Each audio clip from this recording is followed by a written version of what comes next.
What's up, wrestling fans and people who like cool shit? We're here. Bigg Stan, the first ever Texarkana Southwest Professional Wrestling champion. Bang, bang, baby. Bang, bang. Right here. Counters Right at 4, here. baby. Bang, bang, counters at 4. The drip. Oh, It's all about the drip, baby, right here. And we right got now. a wild card tonight. Yeah. What it is and what it do, wild card. Man, I'm going to tell you like this. I'm going to tell you just like this, baby. I am fired up tonight. And I got to apologize to everybody that I missed last week. But I was so angry. I was so fueled by rage at that Ultimate Warrior documentary last week and how shitty it was, baby, that I had to go get a baseball bat and I had to chase down every last one of those producers, baby, for not speaking the truth. Because they suck. Oh, man. Because that documentary was trash. Take it out because it's fucking garbage. Damn right. Damn right. And I waited and I came back and I brought the trash back and I put it in the trash can. And then I waited until Wednesday morning to take it outside and leave it on the curb where it belonged, baby. Because they made trash. Fucking, That's you know exactly what? it. Talking shit. Talking shit's fun, but making trash is fucking garbage. Damn right. With that There's being no said, other way to look at it. with that being said, it's all fire tonight, baby. It's time to roll the fucking tape. Hit it.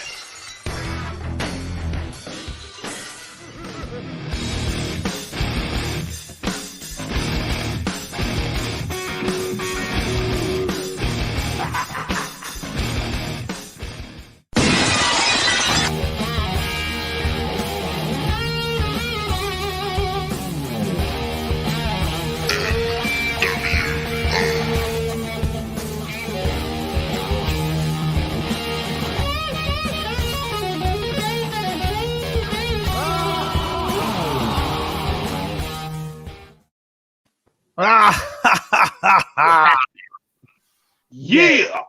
Hey, yes, let's keep going on. While we're in the chat, I got Danny Dolphin. What is up? Bang, bang. Oh, count bang bang counters at 5.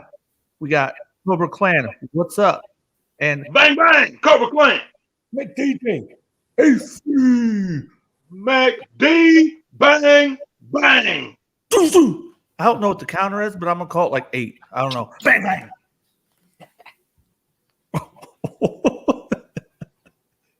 Keep on banging, baby. Keep on banging.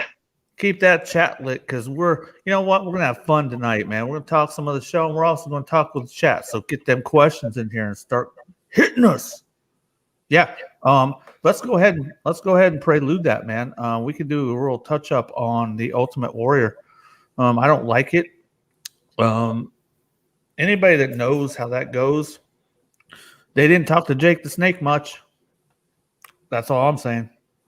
Well, I'm going to say this real quick about that Dark Side of the Ring episode for Ultimate Warrior, Jake the Snake Roberts. Your mind is either slipping or you're a downright liar, just straight up, just like that. And I also am going to say this about that Ultimate Warrior A&E documentary. What a garbage fest that thing turned out to be. Because at the end of the night, they didn't go over his WCW run. And then after all of everything that he ever said after he left the wrestling world, okay, out of everything they said, they touched on it. And then they basically said, oh, forgive the man for all of this. And he's a loving father and all this other nonsense and everything. That they had the boo-hooing, crying wife on the screen so you could feel sorry for him and feel sorry for her and feel sorry for the kids that they lost their dad and all this other stuff. That's a shame, okay? Because they really could have came at it from a better perspective. They could have handled it like they handled the Roddy Piper one. And out of all of them so far that needed the truth told from a really honest-to-God perspective was the Ultimate Warrior, and they didn't give us that. They gave us a bunch of people who were 9 years old when he was real big on top and hardly any of his peers. And then the peers that they gave us, all those interviews were from 5, 6, 10, 15 years ago. Trash. You know what? You know what I got to say to that? Bang, bang! Bang, baby. The counter's at like 12. Bang, bang counter. What's up, Memo 224? Are you ready to get in on the ride with this, baby? I thought it was it's just night and day when you watch these two shows. When you watch the A&E Biography and you watch the Dark Side of the Ring. And the Dark Side of the Ring, you never saw his current wife. You saw his ex-wife. And in the A&E Biography, you just saw his current wife. And that's right. Each show is dictating what they want you to feel. And we all can have disagreements. Bigg Stan's an Ultimate Warrior fan. That's fucking perfect. That's great. I'm not saying I'm not a fan. I just think there were a lot better wrestlers than him, for sure. I'm gonna say this. You have to separate the art from the artist. 100%. You have to. Otherwise, if you don't, you get caught up in all this, mental stranglehold nonsense, and it just doesn't work. Okay, you have to separate the art from the artist. Did I love the Ultimate Warrior as a kid, as a wrestler? 100%, absolutely. Did I freak out when he joined WCW and he was One Warrior Nation, and then the Disciple made him Two Warrior Nation, which doesn't work because that's a whole nother topic. But anyway, but did I freak out? Was I excited? Absolutely. Did I love it when Hulk Hogan saw him in the reflection and all this other stuff he was coming up with? I loved it, 100%. But did I appreciate Jim Hellwig as a human being? No, not at all. I really honestly feel like the stuff he was saying in the early thousands should not have been swept under the rug the way it was. And that was all done 100% WWE propaganda, because they all now, since they're with the Hellwig or the Warrior family, they're all good with them and everything. Well, they're trying to, rewrite history like they always do. They always attempt to. And for the most part, they do it, because who's going to say that they're wrong? They own everything except for TNA and the few stragglers that are left behind that they don't own, right? But you have to separate the art from the artist, man. Yeah, I totally agree. 100%. I mean, I just got a text this morning from a very close classmate saying how watching that A&E documentary on the Ultimate Warrior just pretty much ruined it for him, as far as his even going back, loving him as a child, as a kid. Mm-hmm. And I get that. And for me, it was heartbreaking. It was heartbreaking to find out these things, even as recently as I found out, after the fact.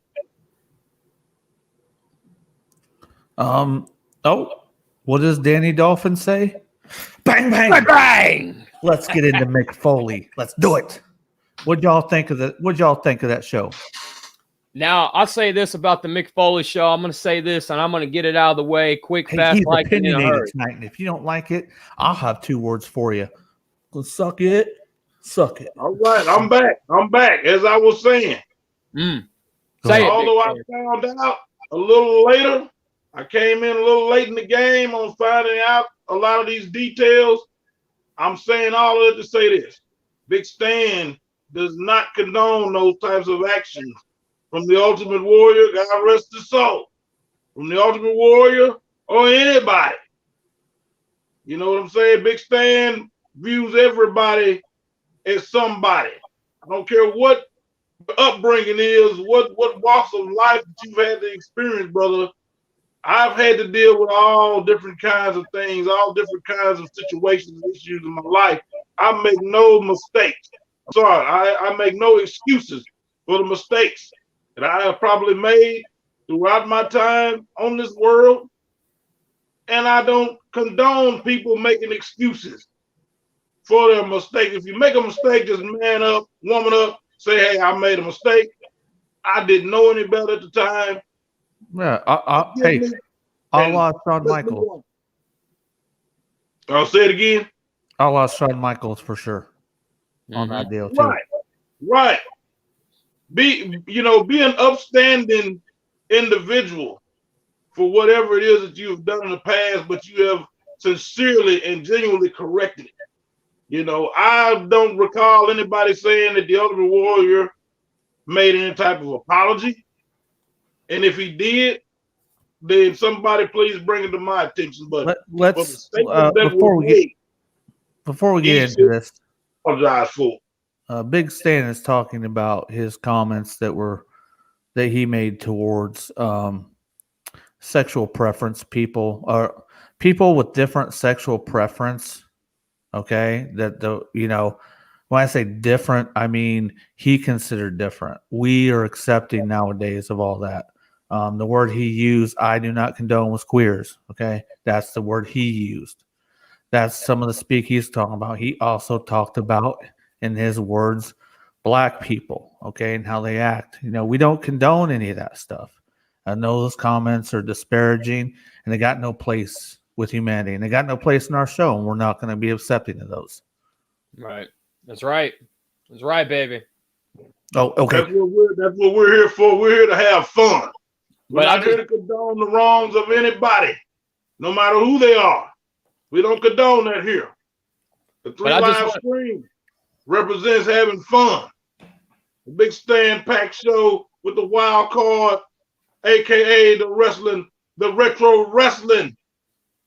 We do not condone any BS of that kind whatsoever. You get chucked to the weeds. We're gonna enforce it here. We're gonna enforce having fun here. Have fun. Have fun or find the door, baby. It's that simple. That's it. Yeah, or get some of this. Or some of that.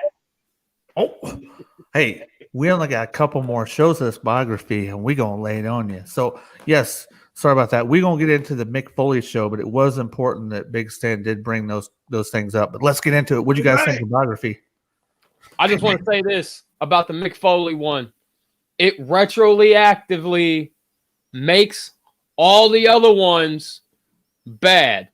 I need to understand what you mean by that. If you could put some clarity on that, I'm not for sure.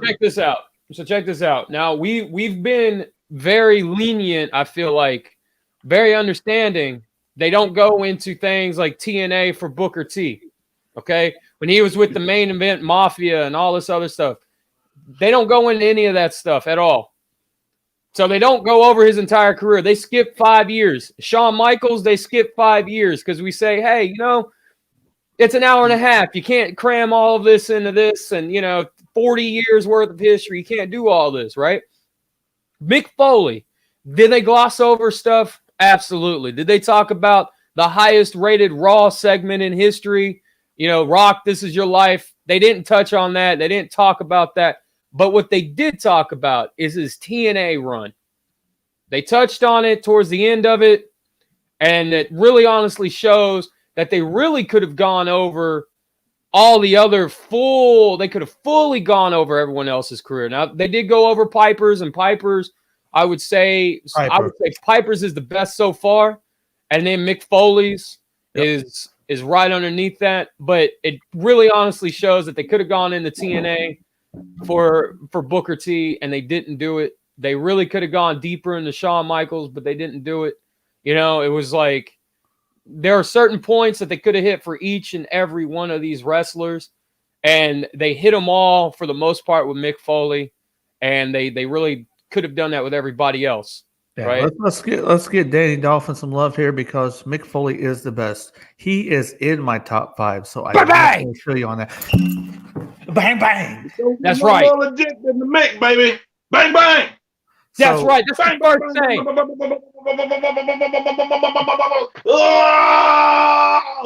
That's it. Light him up, Bigg Stan. Light him up. You know what I'm saying?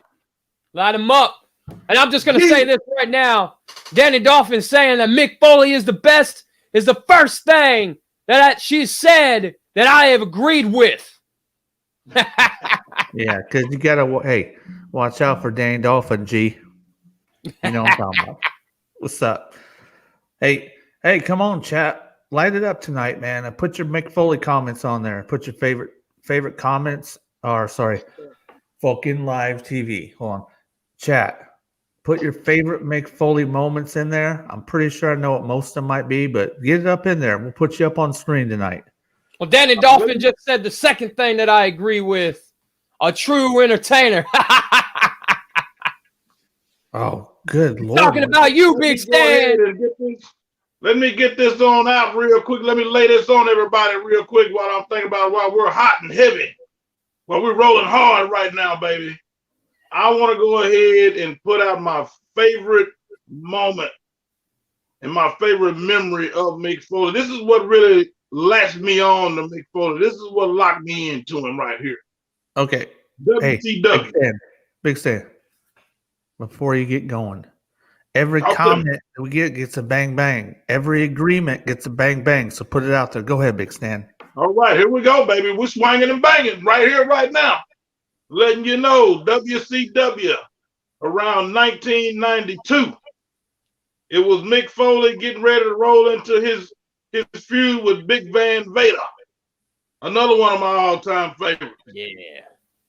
He's being interviewed for his match against Vader, but every single interview, he's still starting his interview out with another one of my all-time favorites, talking about the man called Sting, because he still wasn't over Sting. That let me know how brilliant Mick Foley was. It's like the interview starts out with him still cutting a promo against Sting. I don't know how many of you might remember that, but I remember it clearly because that's what locked me on to that guy and let me know that he was the real deal. You know what I'm saying? When you have your mind set on one feud, doesn't make no difference if you're going into another. If you're not done with this particular individual, you let it be known. You don't care what's ahead. You are still traumatized. You are still not over the fact that the man called Sting had gotten over on you. And you want to let that be known that you're coming back for him, no matter what the outcome is between him and Vader. I love that. I absolutely love that. That laid legitimacy to his character. And I could not overlook how brilliant Mick Foley was at that particular time. And I was a Mick Foley fan, aka Cactus Jack, from then on. I knew he couldn't do nothing but go up from there. God. While we're on the subject of favorite Mick Foley moments, when they were talking, when it was Dude Love and Mankind talking to each other, and then Cactus Jack popped up on screen. Now you guys gotta understand something about me. I've watched wrestling since I was 4 years old. Say it again. And I didn't care if it was WWF, WCW, ECW, how long, whatever. I didn't care. Indie shows, local shows, man, I didn't care. If it was four sides and two people in it and beating the crap out of each other, I was watching it. How long? Since I was 4 years old, man. What? 4 years old. What? Go ahead, brother. So, before I was so rudely interrupted, what I was saying was... You forgot. I got you to break. Hey, it'll come back to you, dude. I got you. No, you didn't. I didn't forget. 4 years old, baby. But I was 4 years old before I get interrupted one more time. I'm going to finish this sentence. Come on with it.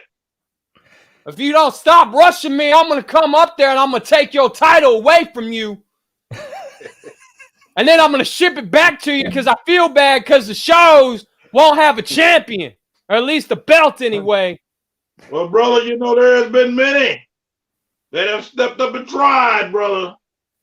But pretty much like the man himself, Mick Foley, the man that we're discussing tonight, brother, you will find out first and foremost that when you're getting in the ring with BSH, brother, it is an experience that you will never forget. So, See? Remember, it's right here for you, Dad. It's right up for anybody. I just want you to the championship. Go ahead, I just want you to understand something, Big Stan. I didn't say anything about stepping in the ring with you. I was just going to take the damn thing from you. That was it. That's it. Work. You gonna be putting your boots on. You gonna go reach for that strap, and it ain't gonna be in your bag anymore. And then I'm gonna be in the car halfway back down to hometown. That's what's gonna happen. You call me a thief in the night, baby. That's what's gonna happen. Well, thank you for giving me the heads up. No problem, but you won't know when I strike. You'll just know when your shit's gone. I told you, no punches tonight. All brothers in here, man. Go ahead, sir. So when I was watching wrestling back in the day and Cactus Jack popped up on that screen, I lost my mind. Real simple. Just lost it. And I was 11, 12 years old running around the living room screaming because Cactus Jack was back. Lost my mind, man. That was, in all honesty, that was the moment. Like, that is my favorite Mick Foley moment ever. You know, we got to talk about some Cactus Jack, and I want you to keep going. Everybody, keep going tonight. Mick, I asked the chat to put their favorite Mick Foley times or their favorite memories, and this is a good one right here. Okay, Mick DJ ACDC, a soldier in every single one of our chats. The bro makes it around. He makes sure he takes care of us, but he says Stone Cold and Dude Love as tag team champions. And I'm going to say it was fucking fire. Yeah, it was. And yeah, I agree. Before you guys get going, I want to say something else to all you WWE fans out there, all right, that don't understand our show.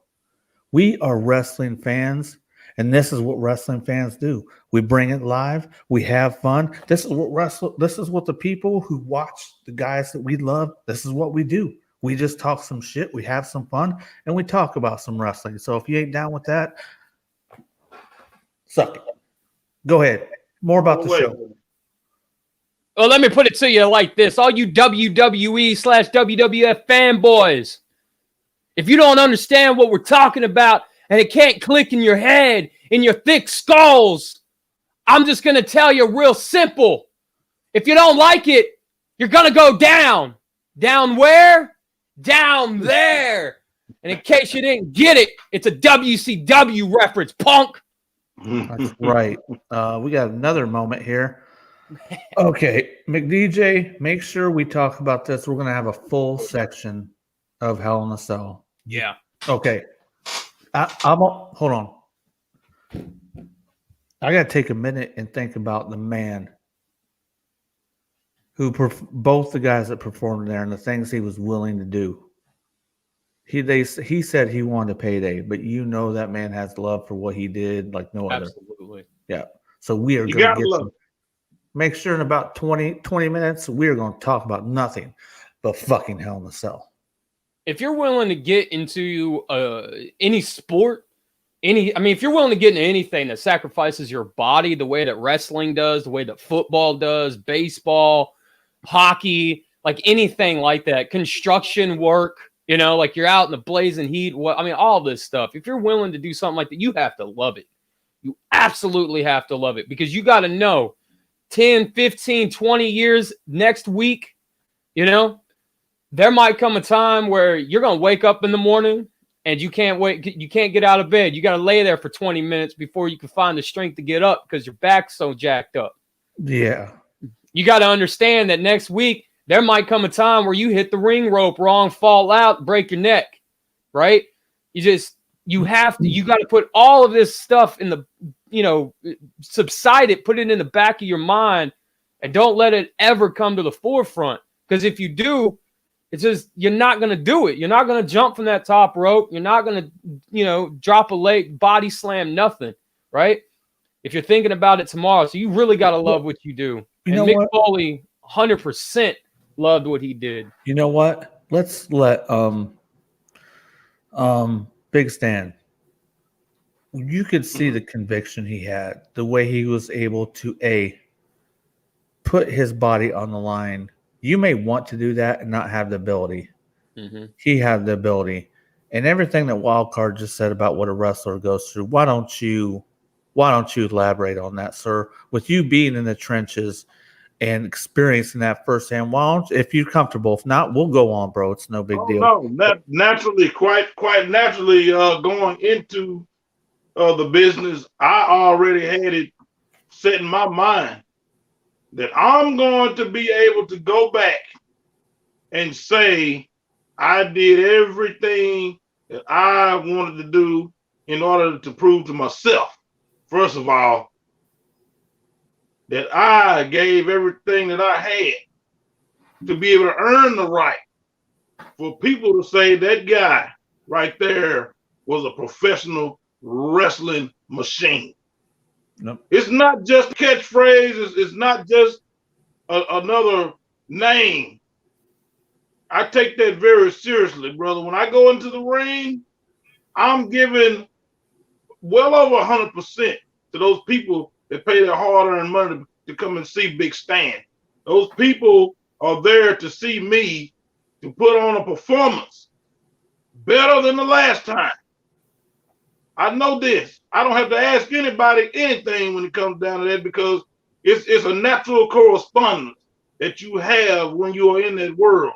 And for me, I have done it all from the concrete floors to wherever, taking bumps, taking spots to make sure that I'm bleeding, sweating, and paying the price to make sure that my fans are getting what they pay to get when they come and see a Bigg Stan wrestling match, because to me, that's what it's about. It's about the satisfaction of the fans that adore me, and they pay their hard-earned money to come and see me perform. To me, it's my duty to go out there and put my body on the line however it's possible, because to me, that's professional wrestling. To me, it's not about ballet. It's not about trying to put on some sort of illusion. It's all about being legit, baby. I'm not about to sit there and be on the outside right in front of a fan and either give a blow or take a blow, and someone questions themselves and say, was that a bunch of bullshit or what? No, sir. It's always zero doubt. You can't see through a damn thing that I'm doing, simply because I'm doing it 100% as a shoot. To be honest with you, that's why there's a limited number of people that's willing to get in the ring and face me, because they know we're not going to be dancing, brother. We're going to be in there getting it on 100%, so that those people will come back. That's what it's about. We're not going to lock them into a moment of imagination or imaginary theatrical shit. We're going to be fighting. We're going to be going at it. We're not going to leave any question other than when is the next show. That's what it's about for me. That's why I can relate to Mick Foley as good as I can, and any other wrestler that wants to go the hard way. I don't understand that deal when they want you to dial it back. You know, they want you to pull your punches or whatever. I mean, we have a format that we already go into as far as where to hit a man. That's enough for me. But the question of it being real, that won't be a question. And I understand Mick Foley's philosophy when he went into his matches, because that's what it takes in order to keep the fans drawn in and keep the fans wanting to come back. Because without the fans, what good is it? That's all I'm gonna say as far as that's concerned. Yeah, we are three fans right here, with one of us being a professional wrestler in the Southwest professional wrestling circuit. So give him some love for what he does. Give us some love for the shine that we're giving these old school people, because we're doing everything out of respect and love for that. What do y'all think about the China run? The hardcore, the spikes, that whole section where they just went. I mean, there was some stuff that they went when they were in China. You know what I'm talking about? Japan? Yeah, my bad. Japan. Dude, you know, you got. I think Terry Funk was over there too, man. Mm-hmm. The stuff you saw, and Vince was like, "I got no place. You know, these guys not got no place over here." Little did he know, man, what Mick Foley was going to bring when he stepped into the WWE. I seen that dude, and I thought, man, that is one. He's one of us. He ain't eccentric. He ain't over the top. He's one of us. Just like I felt like with Stone Cold, just one of us. Yeah.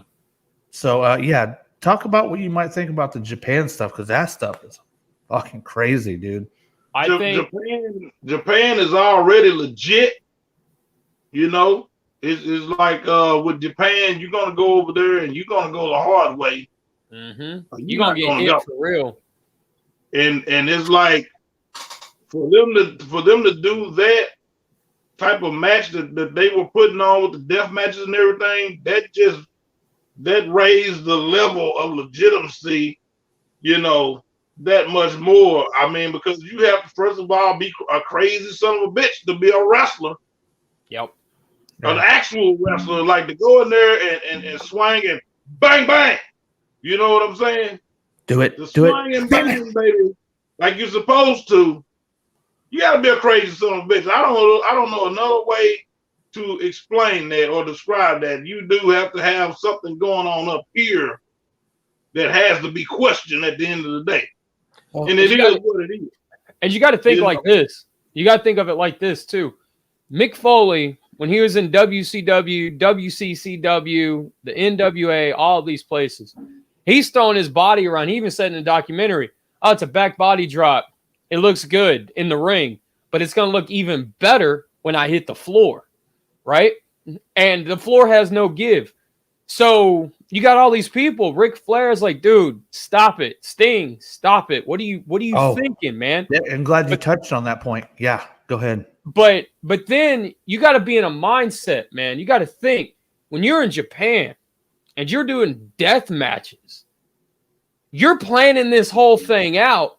And your opponent looks at you and says, "Hey, man, we're going to put a sheet of plywood, 12 by 12 plywood, covered in razor-sharp barbed wire. I'm going to throw you through it." And your response has to be, "Yes, let's do it." Because it's a death match. You've already signed up for it. You signed up for attacks and explosions and razor and barbed wire and tables and fire and just anything and everything, you know? It's a whole nother mentality that you have to put yourself into, you know, to psych yourself up to. And he did those for years. Bro, if I was a wrestler, like I think I told Bigg Stan this one day when, you know, I've wrenched my whole life and I would get cut up, burnt all the time, dude. It didn't matter. I mean, I would be in a job and you'd be in sharp, like working on transmissions or whatever. You'd have sharp. The freaking aluminum is so sharp. The edges are. I would cut myself on all the time, and I wouldn't stop to go clean myself up. I'd have freaking blood run down my arms. Guys would come over to me and be like, "Man, you go clean up." I'm like, "Fuck no. I'm going to finish the fucking job." And they'd be like, "Hardcore, man." Dude, I would want to fucking bleed. Oh, shout out. Tabi just showed up too. What's up, brother? Glad to see you. Tabi, my man. That's right. Tabi, McDJ DC, Danny Dolphin, Cobra Clan, Wild Card, Bigg Stan, some other homies I know. Trey Maddock does, Cobra Viper 83, aka Corey Mary. Man, there's M3 reviews. The list goes on and on. But man, I'm telling you, that would be my forte. It would be Kato's Collection, Larkin Slayer. You know who we're talking about. Yeah, I wasn't satisfied until I bled, which was here recently. You know, but I mean, you know, I didn't feel like I had reached the pinnacle of my time in the business until I had bled. Championships are one thing. The thing is with blood though, blood adds so much to a match. It adds so much more intensity to the match. It adds, you know, because the guy who's bleeding at that point. All right, we're back. There he goes. Yep. I will say championships are one thing, but when you bleed for the business, that's a whole nother level of commitment. Okay, you know? Okay. All those aches and pains you got going on right now, Bigg Stan. Mm-hmm. That's for the love of the business. Mm-hmm. That's Exactly. for the love of your fans. Dude, Absolutely. you are our community. This YouTube community is people champion. You are the motherfucking 3 live stream heavyweight champion. For fucking sure. 3. Bam, it doesn't work.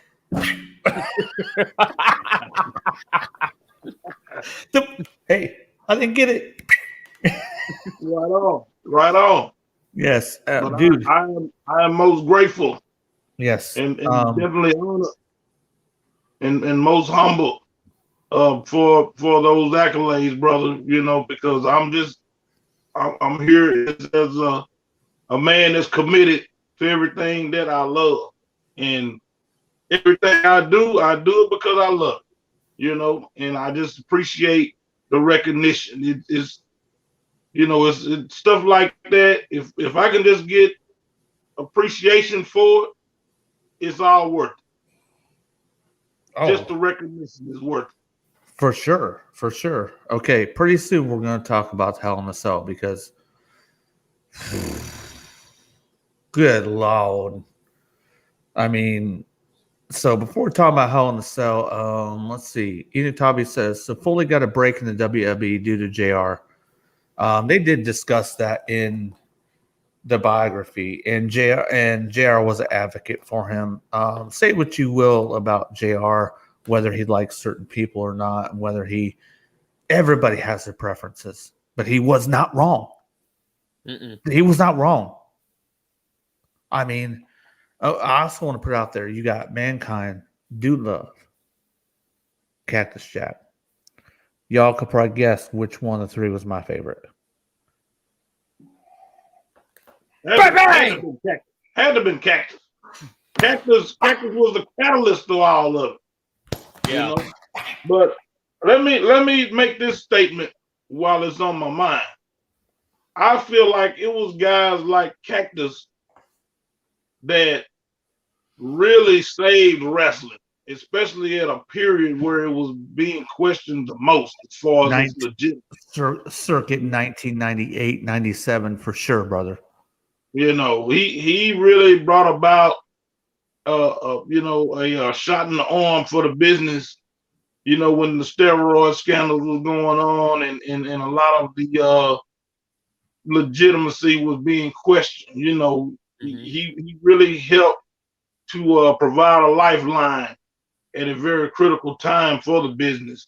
And then to take it a step further, when Vince denied him in the beginning, look at the ironic nature of everything, because later on Vince McMahon ended up being just as hardcore as Cactus Jack when the time called for it. Yep. You know what I'm saying? Yep. So he had a hell of an influence. You know, you couldn't deny him, whether you wanted to or not. And Vince McMahon was a prime example of that, because he had to eventually latch on to what Cactus brought to the table in order to help him and his company to survive. So that's saying a lot right there within itself. Yeah. About what Mick brought to the table. Absolutely. And just his mind for the business, for character development, for just everything overall, you know, his mind for the business is amazing. You know, when you look, you know, early on when he was Cactus Jack and he's sitting outside and he's reading books on the apron because he doesn't have any interest to be there, you know, stuff like that. Like, I still haven't seen anybody attempt to do anything else like that, you know, just to show their complete disinterest for the match. I'm just going to sit here and read a book, you know. All right, cool. Like, no one does that. No one thinks about it like that, you know. You always, what I think is sad is you always hear people who have great minds for the business, you know. You hear Jake the Snake, you know, you hear Scott Hall, you know, you hear Ric Flair, you hear a lot of these big name guys, but very rarely do you hear Mick Foley thrown in there. And this is a guy that had his audience. He had his own audience. The WCW people weren't Mick Foley people. Mick Foley, his people just happened to be in the WCW crowd. And then when he went to ECW, his people went to ECW. And then when he went to WWF, his people followed, you know? Hey, thank you for bringing up the ECW. Go ahead. Hit ECW. ECW. So, sure. But his fans were he really only had fans that were like that. You know, when you think about it. You know, like Jake the Snake's fans, they didn't follow him to WCW. People knew who he was, yeah, sure, but they didn't follow him. The fans that he made in WWF, they didn't follow him to WCW. Mick Foley's fans were there at every point in his career. That's why Madison Square Garden blew up the way it did when Cactus Jack came back. People lost their minds. Oh, it wasn't WWF fans losing their minds. It was all the Mick Foley fans in the crowd losing their mind. When you think about Go ahead, Big Stan. Go ahead. Oh no, I was just backing up the wild card, just letting it be known that he's preaching the gospel right now. I mean, I don't remember, and trust me, I'm not taking nothing away from nobody that has been to the top. You know, for me, the top is earning the respect of those fans that pay their money to come see you. That's the top. I don't care what level you're on. If nobody cares enough for you to pay a dime to come see you, then that's something to work towards in the business of professional wrestling or anything for that matter. But, you know, you have a lot of these names that they sit back and they crutch off of, oh, I've been to this level and I've been to that level and blase. Hey, that's all good and fine. But that doesn't take anything away from the ones that do the house shows and do the local shows and have local fans, have fans in other places that aren't always being broadcasted and documented on an international level that overrides whatever, you know, that guys like myself does. To me, it's all about how many people you can touch right here. It's all about how many people that you are legitimized with right here. It's not about the money all the time. It's not about the stage all the time. You know what I'm saying? It's all about being able to correspond with human beings that you can reach, and you might change their lives. You might influence them in a way that makes them better. That, in my estimation, is what it's about. And Mick Foley was one of those guys that was able to bring forth all of that. Yeah, like we're getting ready. We got to talk about Hell in a Cell soon, but McDJ ACDC, an awesome brother, says Mick should have been paid basically the same as true wrestlers for all the talented roles. There was nobody else doing those many alter egos. There was nobody, and they were good. They were fire. Well, to be fair, he did get paid because he had 3 different action figures out. Hey, yeah. You hear a lot of them talk about, we got an action figure. So that's funny. They do feel the importance of having an action figure. So that is a thing. He had 3 action figures, 3 different shirts, 3 different foam fingers. But you know, he deserved more. He deserved more for what he did. I'm sure he was compensated well, as the show says, but damn, dude. And before we get going on, Inutabi says, wasn't he Cactus Jack Manson in World Class? Yes. Yes, sir. Yes, sir, he was. Yeah. It's come to that part of the show where we're just going to talk about, I love it. They didn't talk about Rock and Sock Connection. That's something they did omit, which was a great angle. They didn't talk much about the tag teams. But let's fucking talk about Hell in a Cell. Hell in a Cell 98.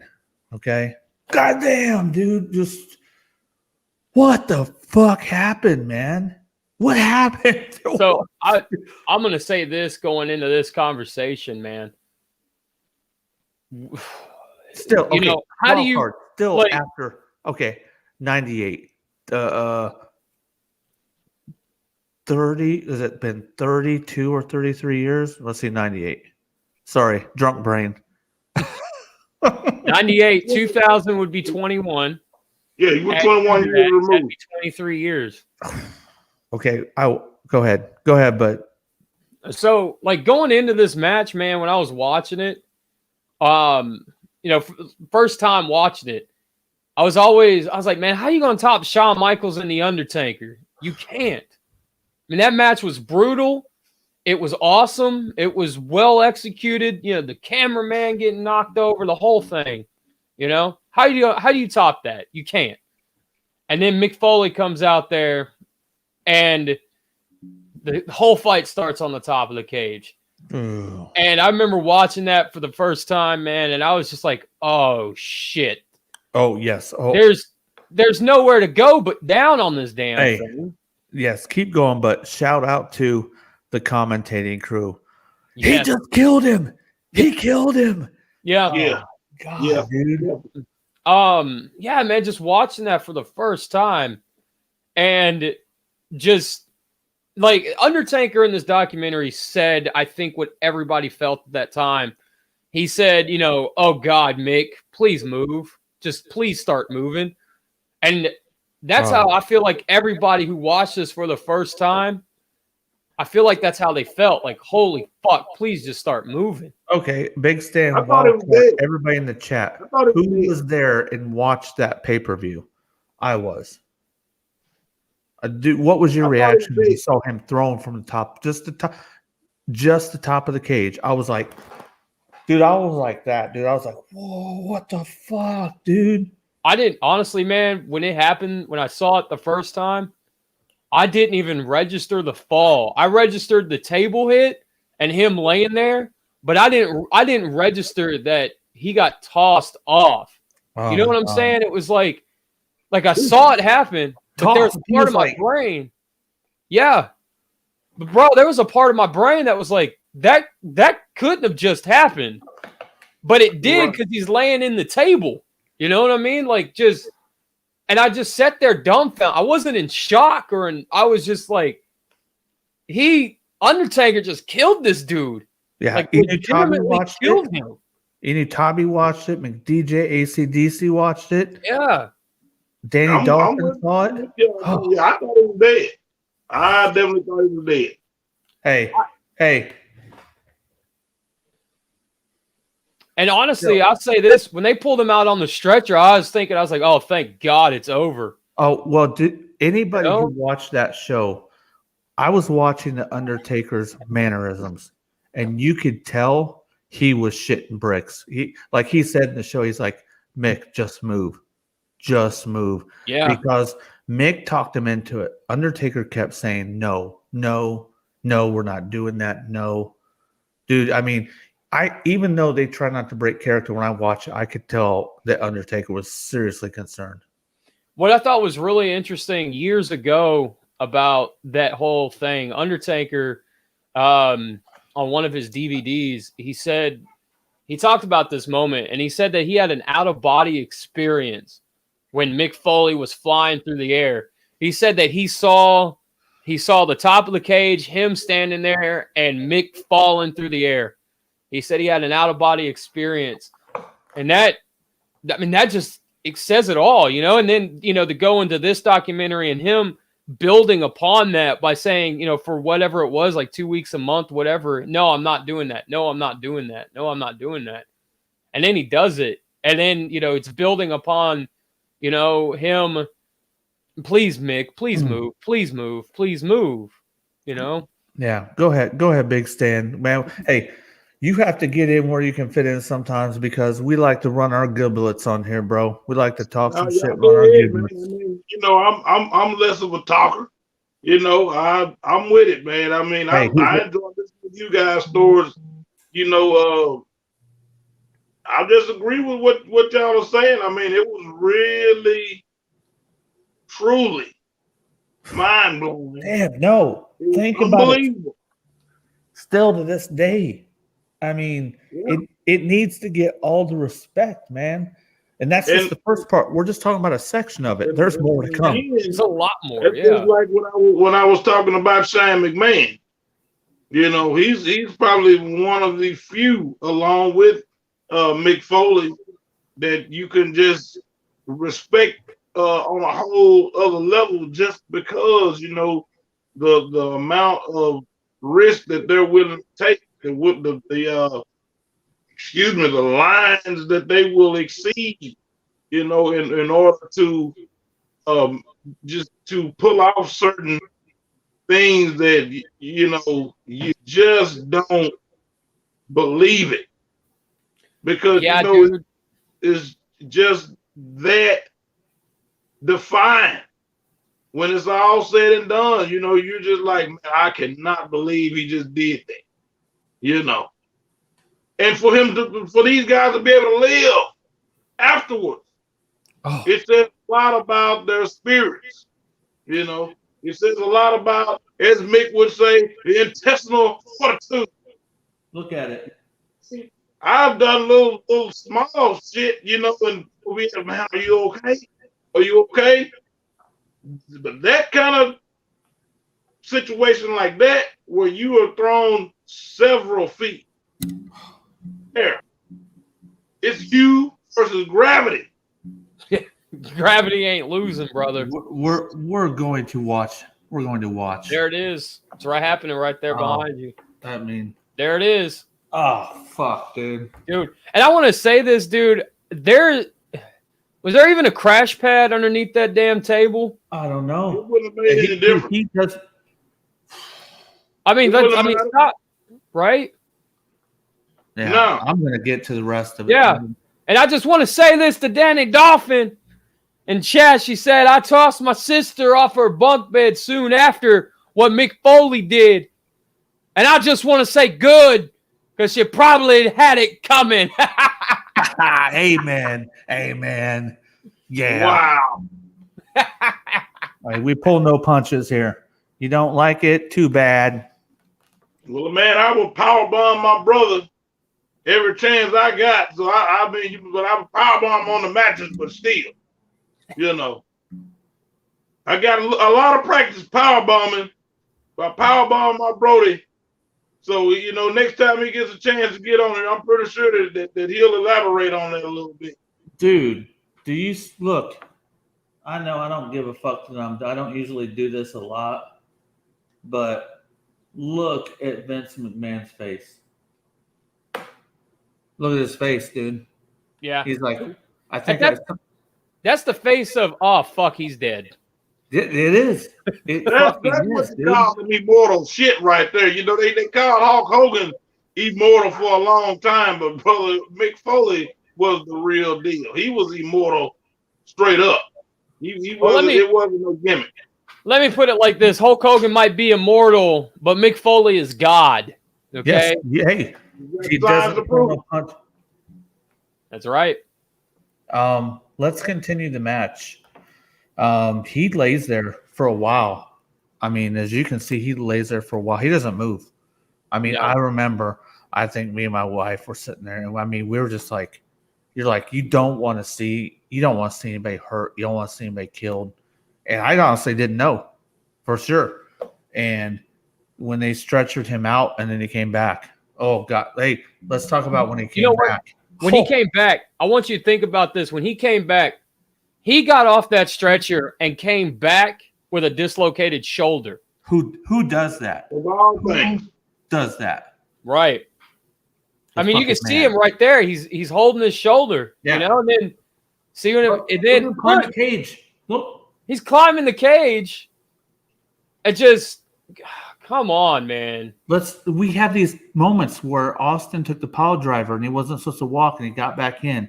There's another segment where they just have these extreme moments where the mind overtakes what the body should be able to do.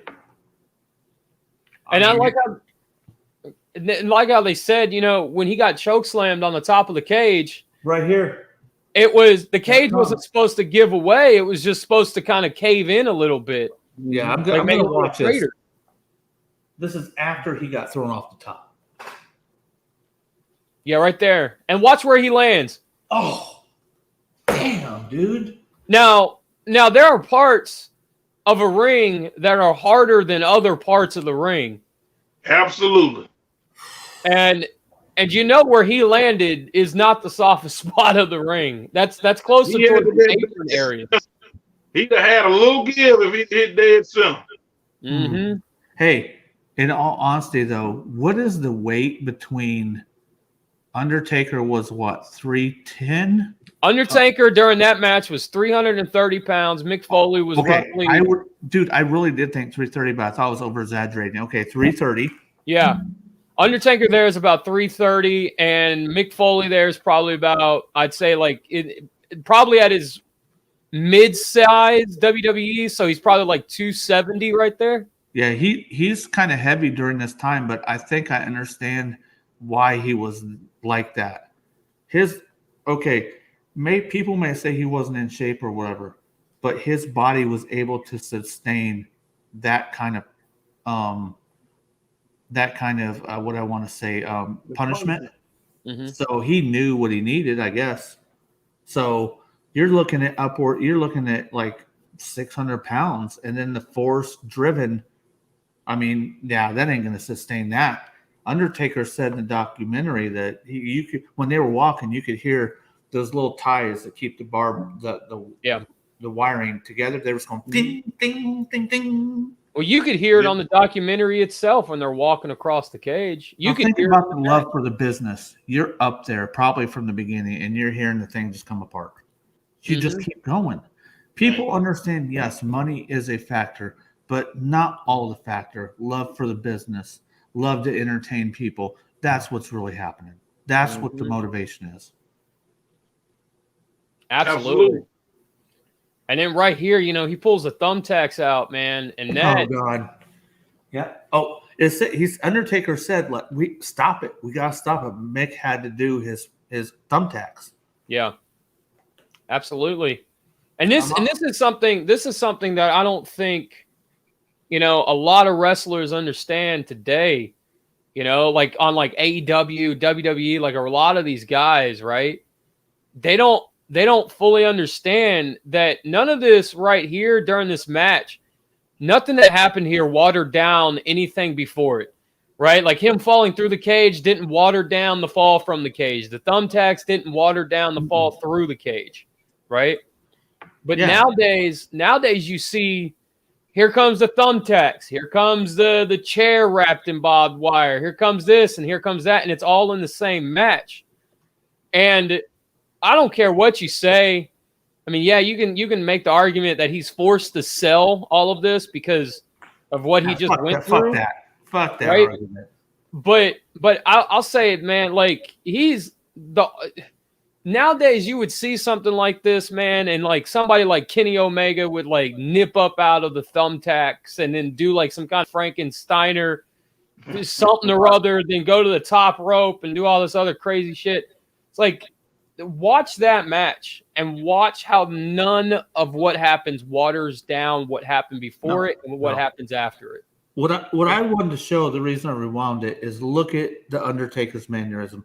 We talk about Mankind and Mick Foley and everything that he did, but there's another guy in this match, Undertaker, and you could tell he generally had concern for his brother.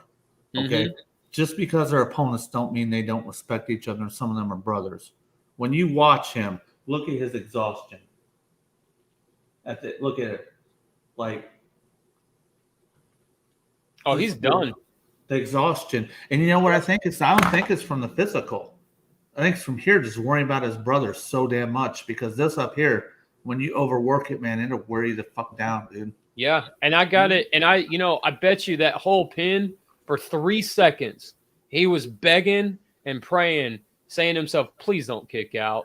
Please don't kick out. Let's stay down. Please stay down. I want it as much shine as we give everybody that we love. Undertaker's one of those. Man, it's so hard when you get in the top 5, man. That guy went through so many different eras. I mean, he was in there with Mick too. I mean, damn, dude. He was on that upper level. Always. He was a hell of a performer. Absolutely. And he always, he always looked out for everybody that he was in the ring with, Yeah. And to be a big man, Undertaker was a big man that just took being a big man to other, to greater heights, along with guys like Vader, Big Van Vader. I'm hoping we get the Retro Wrestling podcast kicked off so we can talk about, man, there's so many things I want to talk about with Undertaker. Definitely the athleticism, all the stuff. I know this is Mick Foley's episode, but we spread the shine around. And, another, where we go to next is Mick Foley winning the strap. I mean, come on. See, that's one of the things they didn't touch on. And basically, the ratings was Eric Bischoff's fault when he told Tony Schiavone to say, the ending of Raw because it was taped. And, the ratings for Raw went through the roof because he just told every WCW fan that was a Mick Foley fan that wasn't watching that Mick Foley just became the world champion. But they didn't go over that. They didn't tell about that. They didn't interview. They didn't ask Eric Bischoff, Tony Schiavone. They didn't ask any of those guys about that. They just said, hey, he's got the belt. And what's the next segment of the show? What are you going to say, Bigg Stan? Oh, no. I just remember when that happened, and guess what I did? I changed the channel over to Raw because I wanted to witness it. Because I knew that was a very deserving moment for Mick Foley. I wanted to see it right then as it was happening because this is somebody that I had followed, throughout his process of getting to that point. So I wanted to be able to witness that firsthand. Yeah. You know why I think it needs to be continued that the three of us keep going? There's sections where, Mick Foley or Undertaker has the out-of-body experience. Hogan gets the text message, whether it's late or not, from Rowdy. There's a genuine spiritual connection to what these guys are given. These guys want to entertain us, and they did such a good job that they deserve our respect. And I think when you work that hard, you deserve as much respect as you can get, as much accolades as you can get. And that's what I want to do. These guys deserve top-notch level respect. Yeah. I agree. And we deserve respect for the things we do. Wildcard has things he does. I do things he does, and Bigg Stan does too. And I'm not gonna be lying. I don't give a fuck what people say. Every time Bigg Stan goes in that match, man, I worry about him, man, because you just don't know, man. And that's what these guys give too. You don't know. You don't know what's gonna happen. Yeah, because I sustain a lot of wear and tear on my body just outside of wrestling, But when it's time for me to lace them up and go and take care of business in the square circle, but outside of my day job, which is driving a forklift for 12 hours. 12 hours. 12 hours shift. And I have to throw material, heavy material, on the pallets and things like that, in order to transport them to the shipping docks or whatever. I'm responsible for a lot of heavy lifting and just riding over nothing but concrete terrain, on a forklift that doesn't have much shock absorption at all, for 12 hours. And you just, that right there alone is wear and tear on your body. And then the turn. Hold pattern. I'm going to tell you, man, Johnny needs to stop tripping over those goddamn cables backstage. Exactly. Johnny! You know the spot. Here he comes. All right, we're back. To turn around and be responsible for making sure that you get the word out about your show. Be responsible for home. and your loved ones and things like that. It's a lot, you know. People, I didn't realize till you told me. You after your match, you're taking the ring down too. You're working on that angle as well, and Yeah, being in the ring isn't easy. And then you gotta go do that. And yeah. I put the ring up. I put the ring up. Take it. You know, I'm helping with all of that. You know. yeah, Sometimes we might get lucky and have enough guys on hand, you know, to where I don't have to be responsible for it. But anytime I have to do that, that's just adding to the wear and tear because the rings they're not lightweight by any form of imagination, you know, and it's work. and let's give a shout out to Dr. X, boy. Oh yeah, the greatest mind in professional wrestling, my number one soul brother. I just got a notification that he's going on Facebook Live right now with a promo. Dr. X, Bigg I'm Stan. gonna be sure to check him out on Facebook once we sign off here and see what the good doctor's talking about. That's right. That's right. And damn it, Johnny, you disconnected P.A.K. I'm tired of Johnny backstage tripping over all these cables and disconnecting us and freezing us up, man. What happened to P.A.K? What happened to P.A.K? Man, Johnny tripped over a cable and disconnected P.A.K. Man, wow. These satellite cables aren't what they used to be, man. It's just bad. It's terrible. Yeah, nothing quite is, but the good thing about it is you got guys like us that can cover what. That's right. And how good things used to be back in the day. That's what it's all about, to bring it all to the forefront so everybody can at least know how it was at one point. That's right. And I just want to put this out there for all you Kenny Omega fans. I stand with JR. And if that pisses you off, then you know what? It's better to be pissed off than pissed on. So think about that before you throw 15 V triggers into a match, Kenny Omega. Man. Where are we at on the segment right now? Are we about to wrap it up or? Yeah, we hitting that hour mark. So next week we're doing the best there is, the best there was, the best there ever will be. He is the excellence of execution, the one, the only Bret Hitman Hart. And you know what? I hope that all of you guys that are here watching right now and watching in the future come back next week to listen to us talk about the pink and black attack, baby, because it's gonna be awesome. Bigg Stan, you got anything you want to tell these fools before we leave? Hey man, I can't wait to get into some excellence of execution next week, baby. That's gonna be a real good one that you will not want to miss, baby.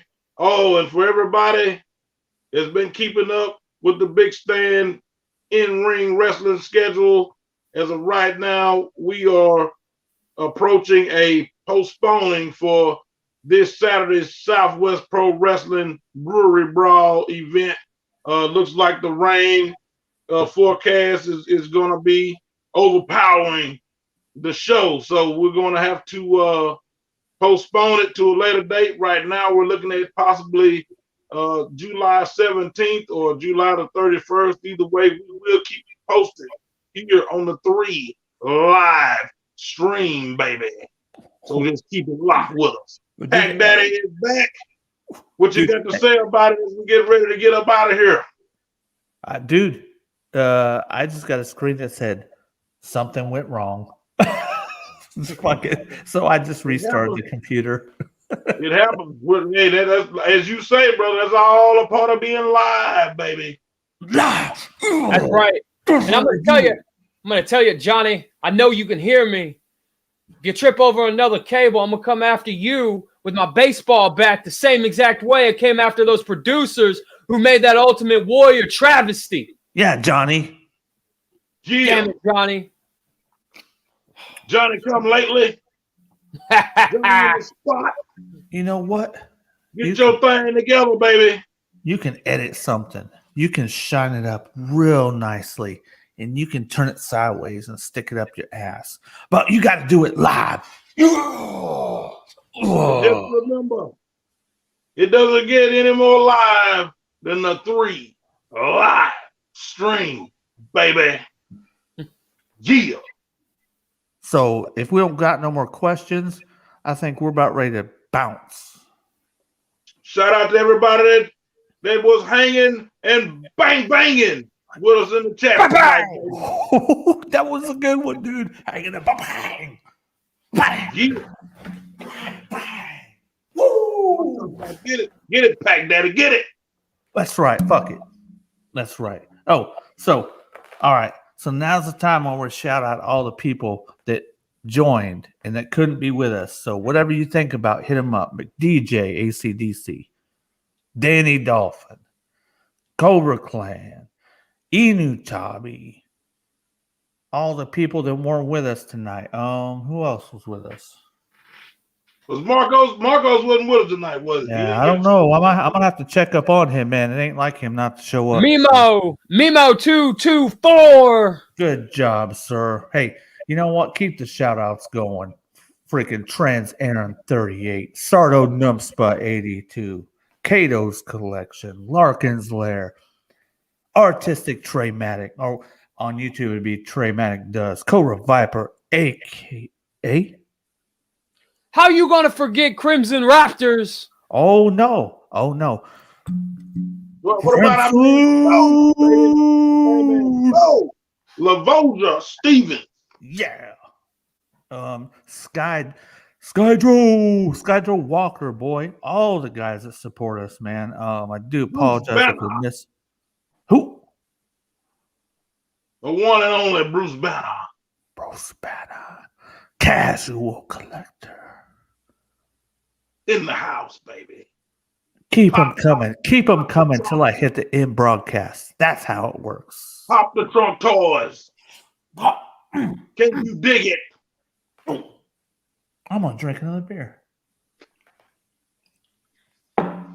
Like I said before, if you don't understand what we're doing, maybe you ought to get educated, because this is how our community runs. Like that. Absolutely. And you know what? A wise man once said, if you don't like what I'm telling you, or if you can't understand it, I always got a bit of sign language for you. So here's to you. Right on.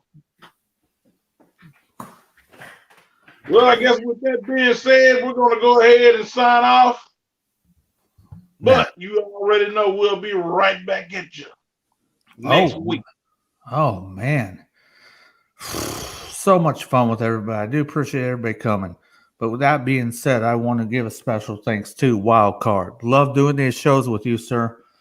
Awesome time. You are my brother. You are my blood brother. Bigg Stan Harris. What can I say, bro? You are our community's people's champion. You are the 3 Live Stream champion. You are the Texarkana's first ever champion of the Southwest professional wrestling circuit. Do you see that strap? Bigg Stan calls it the drip. I'm old school. I call it the strap. But that's it right there. Look at it. With that being said, I am living the dream. I'm blessed to be hanging out with everybody. And with that being said, Wildcard, tell them what it's time for. It's time to bounce like a basketball, baby. That's what time it is. Roll that tape. Roll that tape. Roll the fucking tape. Yeah. You just said